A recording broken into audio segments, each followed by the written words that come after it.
She Hulk के पिछले parts 1 से 4 तक हमने पहले एक्सप्लेन किए हुए हैं, जिनका लिंक आपको डिस्क्रिप्शन में मिल जाए। तो अब 4 पार्ट के लास्ट में हमने देखा था कि जेनिफर यानी शी हल्क के पास उसकी एक दुश्मन का खत आया था, जिसके आगे दिखाया जाता है कि टीवी पर एक एड चल रहा था जो और किसी ने नहीं बल्कि तातियाना ने ही चलाया था, यानी कि शी हल्क की दुश्मन ने, जहाँ वो ये बता रही थी कि ताकतवर बने और खुद पर नाज करे। दरअसल इस साइड में खूबसूरती और खूबसूरती को बढ़ाने वाली ब्यूटी प्रोडक्ट्स जैसे क्रीम साबुन की बात चल रही थी। तभी इधर उसका कजन आता है जो जेनिफर से कहता है, मैंने तुम्हारे नाम के काफी सारे प्रोडक्ट्स देखे हैं, बस तुम मुझे भी उनके बारे में बता दो ताकि मैं हर जगह तुम्हारे प्रोडक्ट्स बेचकर पैसे कमा सकूं। जिस पर जेनिफर कहती है, ऐसा कुछ नहीं है, तातियाना मेरा नाम इस्तेमाल कर रही है और जिन प्रोडक्ट्स की तुम बात कर रहे हो वो भी उसी की है। ऐसा कोई प्रोडक्ट मैंने कभी बनवाया ही नहीं। इसके बाद तातियाना, जो झूठ मूठ की शी हल्क बनी हुई थी, अपने फैंस के लिए एक पोस्ट लगाती है कि मैं आप सबसे मिलने आ रही हूँ। इसने यहाँ अपनी सारे प्रोडक्ट्स भी लगाई हुई थी जो कि काफी अजीब थी। फिर जेनिफर तातियाना से मिलती है, जहाँ उनकी थोड़ी बहुत बहस हो जाती है, जहाँ दोनों अब अपनी इस लड़ाई को कोर्ट तक ले जाने की बात करती है। इसके बाद हम देखते हैं जेनिफर की उस दोस्त को जिसका उसने केस लड़ा था। वो आता है जेनिफर की साथी के पास और उसे कहता है, मेरे साथ शॉपिंग पर चलोगी? इस पर वो कहती है, शॉपिंग तुम करोगे, बदले में मुझे क्या मिलेगा? जिसके जवाब में वो कहता है, मैं एक ऐसे डिजाइनर को जानता हूँ जो लड़कियों के फैशन की चीजें कहीं से भी ढूंढ के ला सकता है, तो बोलो तुम्हें क्या चाहिए? जो सुनकर जेनिफर की दोस्त को ख्याल आता है कि क्यों ना हम उससे जेनिफर के नए कपड़े ही बनवा लें। जिसके बाद ये दोनों उस डिजाइनर के काम करने वाली जगह पर पहुंच जाते हैं। वहाँ एक आदमी इनसे पूछताछ करता है क्योंकि उसे लग रहा था कि ये पुलिस वाले हैं, मगर जब उसे तसल्ली हो जाती है तो वो उन्हें अपनी खुफिया जगह पर लेकर जाता है, जहाँ उन्हें हर तरह के कपड़े मिल सकते हैं। मगर जब भी लोग वहाँ आते हैं तो जेनिफर की दोस्त को काफी गुस्सा आ जाता है। वो कहती है, तुम हमें पागल बना रहे हो, यहाँ तो अवेंजर्स सुपर हीरो से जुड़ी कोई भी चीज, कोई भी कपड़ा नहीं पड़ा। जिस लड़की के लिए मैं कपड़े बनवाने आई हूँ उसमें सुपर पावर्स है, सच में इस सबसे उसका कुछ नहीं होने वाला। जिसके बाद अब आखिरकार ये उस डिजाइनर के पास जाने ही लगते हैं जो सुपर हीरोज के कपड़े और उनसे जुड़ी हर चीज बनाया करता था। जब ये लोग लिफ्ट के जरिए उसके पास जा रहे थे तो वो इनसे पूछता है, तुम यहाँ किसके लिए कपड़े बनवाने आई हो? जिस पर जेनिफर की दोस्त कहती है, शी हल्क के लिए,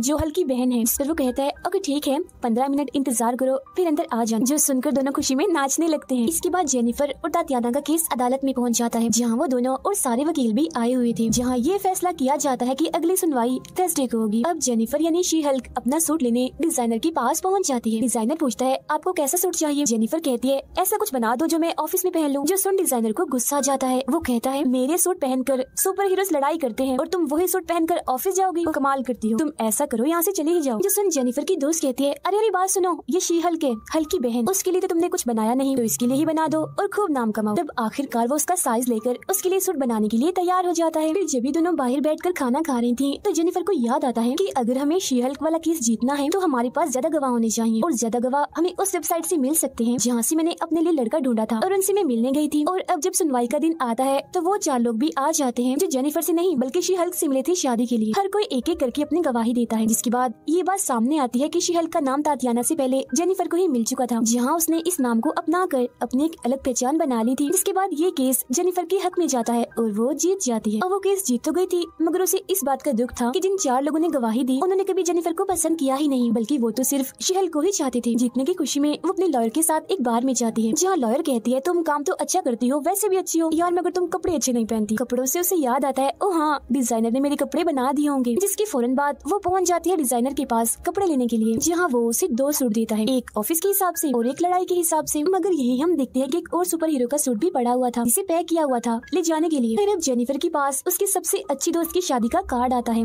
जिसे देख वो काफी खुश हो जाती है। यहाँ उसके साथ उसकी दोस्त भी थी, जिसे वो अपना नया सूट दिखाते हुए कहती है, शादी में मैं अपना ये बेहतरीन सूट पहन कर जाऊंगी, वो भी अपनी शी हल्क वाले रूप में। जिसके बाद अगले ही दिन वो प्यारा सा सूट पहनकर शी हल्क के रूप में पहुंच जाती है अपनी दोस्त की शादी में। हर किसी की नजर उसी पर ही टिकी हुई थी। उसे देखकर सभी की आंखें खुली की खुली रह जाती हैं। जो देख उसकी दोस्त जिसकी शादी थी उसे बहुत बुरा लगता है। वो उसके पास आकर कहती है, अरे ये क्या कर रही हो तुम? अगर तुम ऐसे ही शी हल्क वाले हुलिये में ही फिरती रहोगी, वो भी इतना अच्छा ड्रेस पहनकर, तो हर कोई तुम्हें ही देखेगा। ऐसा मत करो, तो मेरी दोस्त तो समझो प्लीज, शादी है आज मेरी और मैं चाहती हूँ कि हर कोई इंसान, हर लड़की मुझे ही देखे। उधर जेनिफर की ऑफिस में एक और केस आ जाता है, जहाँ एक बूढ़ा आदमी आकर कहता है कि मुझे अपनी बीवियों से डिवोर्स चाहिए, वो बहुत परेशान करती हैं, मैं तंग आ गया उनसे, इस केस को आप संभालो प्लीज। जिसके बाद जेनिफर की दोनों साथी लड़कियां इस केस पर अपना काम करना शुरू कर देती हैं। थोड़ी बहुत जांच पड़ताल करने पर उन्हें इस आदमी में ही गड़बड़ लगती है, इसीलिए वो इससे कहती है, तुम हो ना जो 1 नंबर के नाशुक्रे और आलसी इंसान हो, तुम खुद तो कुछ करते नहीं और दूसरों से फायदा उठाते हो। जो सुन उससे गुस्सा आ जाता है और वो खिड़की से कूदकर एक बार फिर अपनी जान ले लेता है। मगर हम देखते हैं कि वो मरता नहीं, क्योंकि उसके पास ये ताकत थी कि वो कभी भी भी नहीं मर सकता। शादी में हम देखते हैं कि एक और मेहमान आती है जो और कोई नहीं थी बल्कि थी तातियाना, यानी शीहल की दुश्मन। उसे देखकर जेनिफर को गुस्सा आ जाता है, इसीलिए वो उसे कहती है ये मेरी दोस्त की शादी है, तुम यहाँ से निकलो, तुम्हारा यहाँ होना मुझे गुस्सा दिलाता रहेगा। जिस वक्त तातियाना कहती है मैं तो नहीं जा सकती क्योंकि मैं तुम्हारी दोस्त के हस्बैंड की कजन हूँ। फिर अब यहाँ जेनिफर की दोस्त उसे खूब काम निकलवाती है और साथ में ये भी कह देती है कि प्लीज शीहल मत बनना पूरी शादी में। उधर उस बूढ़े आदमी का केस चल रहा था जहाँ उसकी सारी बीवियाँ आई हुई थी और अपनी अपनी शिकायतें भी कर रही थी जो उन्हें अपने हस्बैंड से थी। वो अपने हस्बैंड पर केस भी करने आई थी। उनकी सारी बातें सुनकर जेनिफर की दोनों साथी लॉयर उस बूढ़े आदमी से कहती हैं सर देख लें, आपको इस केस से निकाल तो देंगे मगर आपको भारी कीमत देनी पड़ेगी। मगर यहाँ वो कुछ नहीं कहता। थोड़ी नोकझोंक के बाद ये केस उसकी बीवियों के हक में चला जाता है। तब बूढ़ा आदमी अपनी बीवियों से माफी मांगता है और सब यहाँ से चले जाते हैं। उधर शादी में जेनिफर की मुलाकात एक लड़के से होती है जिसका नाम जोश था। उसे देखने से लग रहा था कि वो जेनिफर को पसंद करता है। अब तातियाना भी बाज नहीं आती। वो जेनिफर को काफी परेशान करती है, उसे काफी मारती है और कहती है जल्दी करो, अपने शीहल के रूप में आओ, मैं तुमसे लड़ना चाहती हूँ। तातियाना को उस पर इसलिए गुस्सा था कि शीहल का नाम भी इसने ले लिया, ऊपर से केस भी जीत गई। और जेनिफर ने अपनी दोस्त से वादा किया था कि वो पूरी शादी में शीहल नहीं बनेगी, मगर अब बेचारी वो करती भी तो क्या, उसे मार पड़ रही थी, इसीलिए उसे अपने शीहल वाले रूप में आना ही पड़ता है। इस रूप में आते उसकी सारी ताकतें भी आ गई थी। वो जोर से टांग मार कर जमीन को तोड़ देती है और तातियाना को भी उठाकर काफी दूर फेंक के मारती है। जिसके बाद कूद की आती है तातियाना के पास और एक के बाद एक करके उस पे काफी वार करती है। उसे बहुत मुक्के मारती है और दिमाग उसका ठिकाने पर ले आती है। उधर जेनिफर की दोनों साथी लॉयर्स को पता चलता है कि एक वेबसाइट पर लोग जेनिफर को मारने की बात कर रहे हैं, जिस मकसद के लिए लैब में एक मोटा सा इंजेक्शन तैयार किया जा रहा था जो शीहल के जिस्म में छेद कर सकता है। अब हम जेनिफर को देखते हैं जो तैयार हो रही थी क्योंकि उसके पास जोश जिससे वो शादी में मिली थी उसका मैसेज आ रहा था कि मैं तुम्हें लेने आ रहा हूँ। वो जोश की वजह से काफी खुश थी कि मुझे कोई तो ऐसा मिला जो मेरे शीहल वाले नहीं बल्कि मेरे इंसानी रूप को पसंद करता है, यानी जेनिफर वाले रूप को। वो हर वक्त उसके बारे में ही सोचने लगती है। वो लोग बातें भी करते हैं, मिलते भी हैं, साथ रहते भी हैं और अब जेनिफर को उससे प्यार हो जाता है। एक साथ रात गुजारने के बाद जब अगली सुबह जेनिफर ऑफिस जाती है तो वो काफी उदास थी। उसका दिल ही नहीं लग रहा था क्योंकि वो जोश को याद कर रही थी और साथ ही उसके मैसेज का इंतजार भी, क्योंकि रात से अब तक उसका कोई मैसेज नहीं आता। और तो पूरा एक दिन गुजर गया था मगर फिर भी मैसेज नहीं आता। बार बार वो फोन चेक करती है मगर कोई मैसेज नहीं आया था। और फिर तभी उसके पास एक ऑफिसर का फोन आता है जो बताता है कि एमिल यानी अबोमिनेशन की जो डिवाइस थी उसमें कोई खराबी हो गई है। पुलिस तो संडे की वजह से वहाँ जाएगी नहीं, तो क्यों ना हम दोनों वहाँ जाकर चेक करें कि क्या सच में उसने कोई असूल तोड़ा है, कि उसकी डिवाइस में कोई खराबी आ गई है। अब जोश की वजह से वो जाना तो नहीं चाहती थी मगर ये उसका काम था तो उसे जाना ही पड़ता है। और अगले ही दिन वो और ऑफिसर एमिल के घर पहुँच जाते हैं। मगर जब ये एमिल की डिवाइस चेक करते हैं तो उन्हें कोई खास जानकारी नहीं मिलती। तब एमिल भी उन्हें बताता है कि छोटा सा करंट था, आपको लगा होगा कि मैं यहाँ से भाग गया हूँ, नहीं नहीं ऐसा कुछ नहीं है, मैं यही हूँ। उसकी ये बात सुनकर ऑफिसर को यकीन आ जाता है और वो यहाँ से निकल जाता है। जिसके बाद एमिल और जेनिफर आपस में बातें करने लगते हैं। वो उसे कहती है कि कोई भी असूल कभी मत तोड़ना क्योंकि अगर तुमने ऐसा किया तो जहाँ से आई हो मतलब कि जेल से वापस वहीं डाल दिया जाओगे। अब तभी यहाँ दो अनजान सुपर हीरोज के बीच लड़ाई छिड़ जाती है और वो जेनिफर की गाड़ी पे आके गिरते हैं जिससे उसे गुस्सा आ जाता है और वो उनमें से एक को उठाकर फेंक देती है। मगर जब अपनी गाड़ी की हालत देखती है तो दंग रह जाती है क्योंकि गाड़ी का तो बुरा हाल हो गया था। तब यहाँ एमिल आकर कहता है हाँ ये मेरे ही लोग हैं जो सुकून की तलाश में इधर आए हैं, जो इन्हें मिलेगा भी, और क्योंकि तुम्हारी गाड़ी भी खराब है तो जब तक ठीक नहीं हो जाती तुम भी यहीं रहो। जिसके बाद वो दोनों बातें करने लगते हैं। जिस दौरान जेनिफर की नजर बस अपने मोबाइल पर ही थी। वो तो बस नेटवर्क की तलाश में थी मगर हर जगह no service no service no service आ रहा था। नेटवर्क का तो नामो निशान तक नहीं था। और फिर एक छोटे से केबिन में उसे सिग्नल मिल ही जाता है मगर यहाँ एमिल और उसके साथी बैठे हुए थे और क्योंकि यहाँ सिग्नल मिल गए थे तो उसे यहाँ पर बैठना ही पड़ता है। मगर तभी वहाँ वो गुंडा आ जाता है जिसने एक बार जेनिफर पर जानलेवा हमला किया था, जिसे देखकर उसे गुस्सा आ जाता है और वो अपने शीहल वाले रूप में आकर उस पर हमला कर देती है, उठाकर उसे काफी दूर फेंकती है। जो देख एमिल कहता है ओह रुक जाओ शांत हो जाओ, इस जगह पर कोई भी अपनी सुपर पावर्स का इस्तेमाल नहीं करता, कोई भी नहीं लड़ता, हम सुकून की शांति की तलाश में यहाँ बैठे हुए हैं तो यहाँ लड़ो मत, सुकून से बैठो। जिसके बाद वो लोग यहाँ अपनी अपनी बातें करने लगते हैं, मतलब कि जो गुस्सा नाराजगी उनके दिल में होती है सब बताते हैं। और फिर बारी आती है शीहल की, जहाँ दो लोग उससे पूछते हैं तुम इतनी परेशान क्यों लग रही हो और बार बार अपना मोबाइल क्यों देख रही हो। तब यहाँ जेनिफर अपने दिल की बात बताती है कि काफी टाइम से जब मैं अपने शीहल वाले रूप में आया करती थी तो हर कोई मेरे पास आकर मुझसे बात किया करता था, सबके लिए मैं एक जरूरी इंसान बन गई थी, लेकिन फिर जैसे ही मैं जेनिफर के रूप में आती हूँ तो कोई मुझे पसंद ही नहीं करता। मगर जोश एक अकेला ऐसा लड़का था जिसने मुझे मेरे इंसानी जेनिफर वाले रूप में भी पसंद किया। हमने खूब बातें की, हम घूमने गए, रातें गुजारी, बहुत अच्छा लगा। मगर अब 2 दिन हो गए हैं मैं उसे मैसेजेस पे मैसेजेस किए जा रही हूँ मगर वो जवाब दे ही नहीं रहा। जो सुन सब लोग उस पर हंसने लगते हैं, कहते हैं अरे तुम्हें थोड़ा सख्त बनना चाहिए, इतनी जल्दी खुद को पिघलने नहीं देना चाहिए। अगर उसका जवाब नहीं आ रहा तो तुम भी उसे मैसेज मत करो बल्कि हमारी मानो उसका नंबर डिलीट कर दो।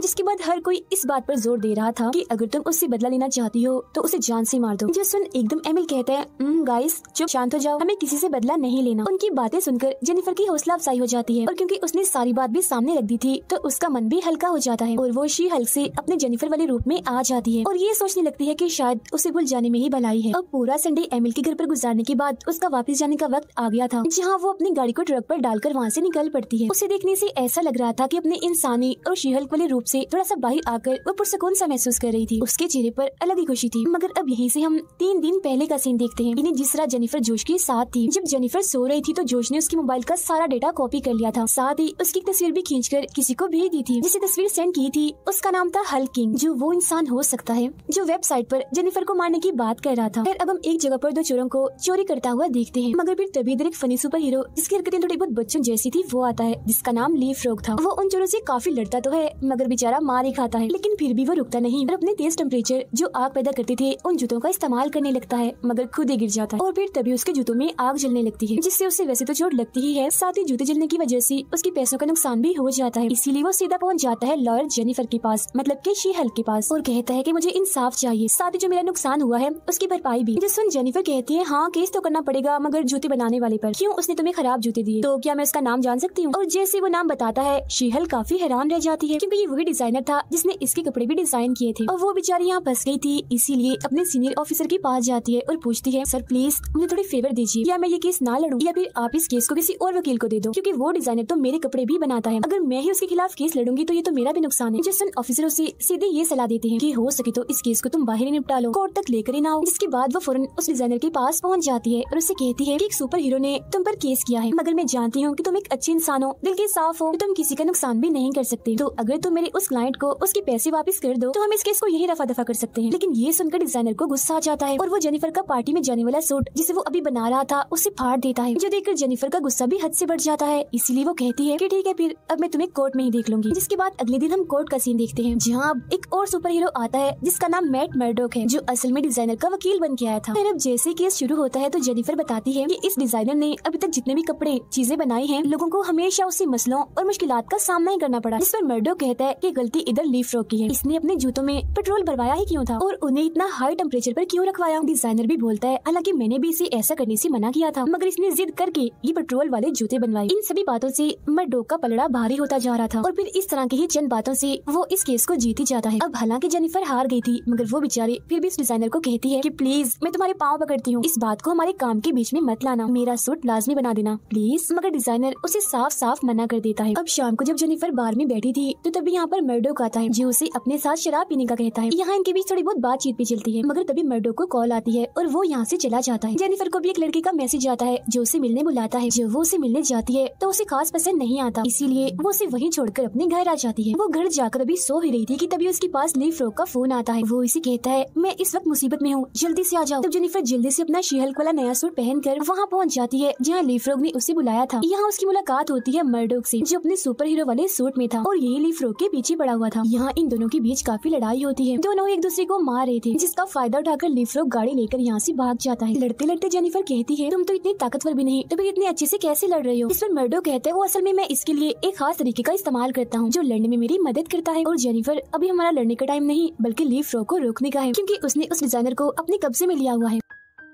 तब यहाँ दोनों लड़ना छोड़कर डिजाइनर को बचाने का सोचते हैं। डिजाइनर बहुत सारे गुंडों के साथ एक जगह पर बैठकर काम कर रहा था। तभी उसके पास ली फ्रॉग आता है और कहता है मेरे लिए एक ऐसा सूट बनाओ जिसमें गोलियां, बम, बारूद सब कुछ हो और तो उड़ने वाले जूते भी हों। जबकि बिल्डिंग के ऊपर जेनिफर और मर्डोक ये प्लान बना रहे थे कि हम नीचे कैसे जाएं। मर्डोक कहता है कि छुपकर हम जाते हैं और एक एक करके सबको मारकर हरा देते हैं। जिस पर जेनिफर कहती है मेरी मानो दीवार तोड़कर सीधा अंदर जाते हैं और सबको खूब मारते। अब हालांकि उनकी सोच इधर थी तो अलग अलग, मगर फिर भी अपने अपने मुताबिक वो उन गुंडों को मारने चले जाते हैं। जहाँ मर्डोक अपने हिसाब से एक एक करके गुंडों को जब मार रहा था तो तभी अचानक से सामने से और भी बहुत सारे गुंडे आ जाते हैं। लेकिन तभी इधर अचानक से शी हल्क आकर एक एक झटके में उन्हें मार देती है। जिसके बाद काफी मारपीट के बाद आखिरकार डिजाइनर को बचा लिया जाता है और वो अपनी जान बचाने के बदले में जेनिफर की पार्टी वाला सूट बनाने के लिए तैयार हो जाता है। अब जैसी सुबह होती है तो मर्डोक यहाँ से चला जाता है, जबकि जेनिफर से मिलने उसकी लॉयर साथी जो उसकी दोस्त भी थी वो आती है। कहती है जेनिफर तुम अभी तक तैयार क्यों नहीं हुई, तुम्हें तब तक पार्टी में जाने के लिए तैयार हो जाना चाहिए था। फिर अब शाम आती है जहाँ जेनिफर बहुत ही खूबसूरत सा सिल्वर रंग का सूट पहनकर अच्छे से तैयार होकर पार्टी में पहुंच जाती है। अब वो साल की सबसे अच्छी वर्कर बनी थी, तो सब लोग स्टेज पर आकर उसके बारे में थोड़ा उसके बारे में कुछ न कुछ कहते हैं। मगर तभी अचानक से दीवार पर जेनिफर के कुछ पुराने लेकिन बुरे लम्हे चल जाते हैं। जहाँ वो किसी के साथ मिलने जा रही थी तो किसी के साथ रात के वक्त थी, वहीं वो शी-हल्क बन के लोगों की धुलाई कर रही थी, जो देखकर उसका गुस्सा 7वें आसमान पर चला जाता है और वो दीवार पर जोरदार मुक्का मारती है, जिससे वो दीवार टूट जाती है। जिसके बाद गुस्से में शी-हल्क वहाँ तबाही मचाने लगती है। हर कोई बचकर यहाँ से भागने में लगा हुआ था क्योंकि बिल्डिंग बस गिरने ही वाली थी। इसी बीच उसे एक आदमी पर शक होता है तो वो दीवार तोड़कर आती है और उसे पकड़ लेती है। मगर तभी यहाँ पुलिस भी आ गई थी, जिन्हें देखकर जेनिफर को अपने हाथ खड़े करने पड़ते हैं। फिर इसके बाद खबरों में हर जगह जेनिफर के बारे में बताया जा रहा था कि आखिर वो कैसे जेनिफर से शी-हल्क में बदल गई। फिर आगे जेनिफर की आंख उस जेल में खुलती है जहाँ सुपर हीरोज को रखा जाता है। उसे भी यहाँ पर कैद करके रखा हुआ था, जहाँ तभी उसे मिलने उसके लॉयर साथी और उसकी अपनी ही लॉयर आती है। अब जेनिफर को लग रहा था कि ये सभी उसकी मदद के लिए आए हैं, मगर वो उसकी मदद के लिए नहीं बल्कि उस पर एक केस करने आए थे। जो सुनकर जेनिफर कहती है तुम्हें जरा तरस नहीं आ रहा मुझ पर, जरा देखो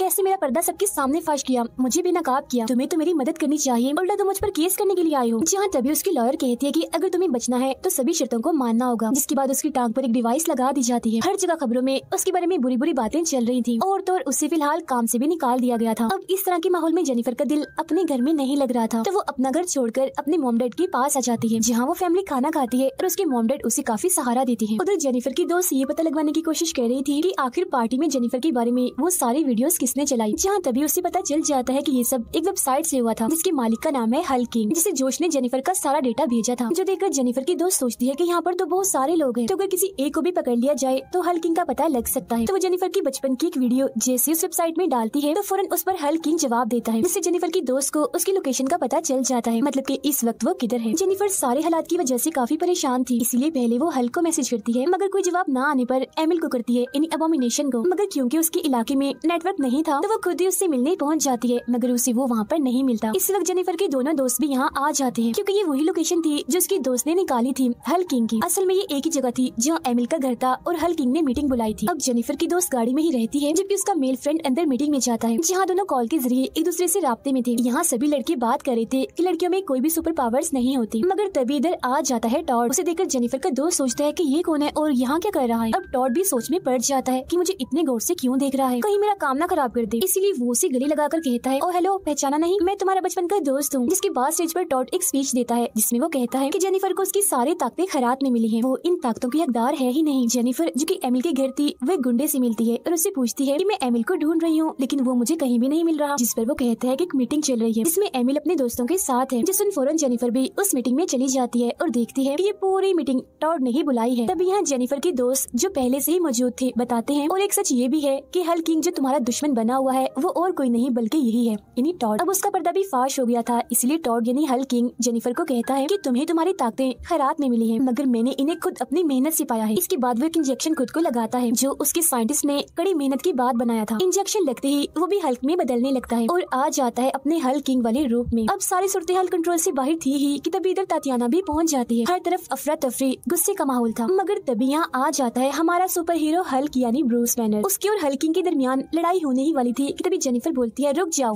ये क्या है, तंग आ गई हूँ मैं। कहानी में क्या इस तरह की ही लड़ाई बार बार दिखाई जाएगी। जिसके बाद वो सीधा पहुंच जाती है मार्वल की दुनिया में, जहाँ सब लोग बैठे इस बारे में मीटिंग कर रहे थे कि शी हल्क में और कौन कौन सी तब्दीलियाँ करें और किसे लाएं और किसे हटाएं। मगर तभी इधर आ जाती है शी हल्क और कहती है, ये कहानी किसने लिखी, मुझे जरा भी पसंद नहीं आई। हर बार एक ही जैसी लड़ाई, एक ही जैसी एंडिंग। जिस पर टीम कहती है, अगर तुम्हें कोई तब्दीली करवानी है, रुकवानी है, तो उसके पास चले जाओ जिसने ये कहानी लिखी है, जो एक मशीन है। तब जैसे शी हल्क वहाँ से जाने लगती है तो कुछ गार्ड आकर उसे रोकने की कोशिश करते हैं, तब वो उन्हें काफी मारपीट करके आगे बढ़ जाती है। वो एक काफी बड़े हॉल में जाती है जहाँ सभी मार्वल की मूवीज चल रही थी, और फिर तभी वो मशीन नीचे आती है जिसने ये मूवी बनाई। वो बताती है कि सभी मार्वल्स की मूवीज मैंने ही बनाई है और शी हल्क भी। जिस पर जेनिफर बोलती है, मगर शी हल्क में मुझे कुछ तब्दीलियां करनी है। सबसे पहले तो टॉड को वो इंजेक्शन लगाने से रोक दो, ब्रूस जो यहाँ आ गया है उसे वापस भेज दो, और एमिल यानी अबोमिनेशन को दोबारा से पुलिस के हवाले कर दो, और अगर रात का सीन है तो इसे दिन का बना दो। और हाँ, एक काम और कीजिएगा, ऐसा करो कि मर्डो को भी वापस डाल दो। सारी तब्दीलियां मैंने बता दी हैं, तो अब क्या मैं यहाँ से जा सकती हूँ? तो मशीन कहती है, अच्छा हो जाएंगी तब्दीलियां, मगर अब इसी असली इंसानी रूप में ही वापस जाना, न कि शी हल्क के रूप में। फिर अब अगले ही पल सारे सीन बदल जाते हैं। तो वक्त आ जाता है दिन का, जहाँ टॉड और एमिल को पुलिस पकड़ कर ले जाती है, क्योंकि दोनों ने ही अपने अपने असूल तोड़े थे। तभी इधर मर्डोक भी आ जाता है, इसे जेनिफर ने ही बुलवाया था। खाना खाने के बाद हम देखते हैं कि हल्क भी वापस यहाँ आ गया था, मगर वो अकेला नहीं था, उसके साथ उसका बेटा भी था। अब जेनिफर को दोबारा से इज्जत दी जाती है और वो दोबारा से अपने काम पर आ जाती है। वो अब उन केसेस पर भी काम करेगी जहाँ कानून नहीं है, लेकिन शी हल्क वहाँ अपना कानून चलाएगी। अब एमिल से जेल में मिलने वोंग आता है और उसे अपने साथ ले जाता है, मतलब कि दोनों यहाँ से भाग जाते हैं और इसी के साथ ही ये सीरीज इधर ही खत्म हो जाती है।